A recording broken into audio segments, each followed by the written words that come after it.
A metallic rod of 1 meter length is rotated with the frequency of 50 revolutions per second, with one end hinged at the center and the other end of the end at the circumference of the circular metallic ring of radius 1 meter.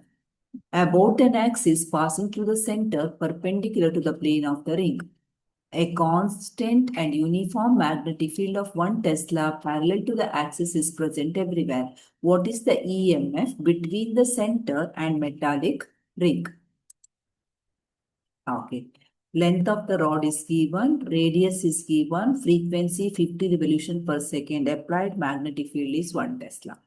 A rotating rod in a magnetic field produces motional EMF. This we have already derived. So directly we can use the formula here. Induced EMF B equal to B omega L square by 2.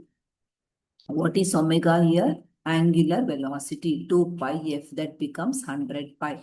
B equal to half. Magnetic field is 1. Omega value 100 pi. L equal to 1 whole square. That's all. If you simplify, you are getting 157 volt.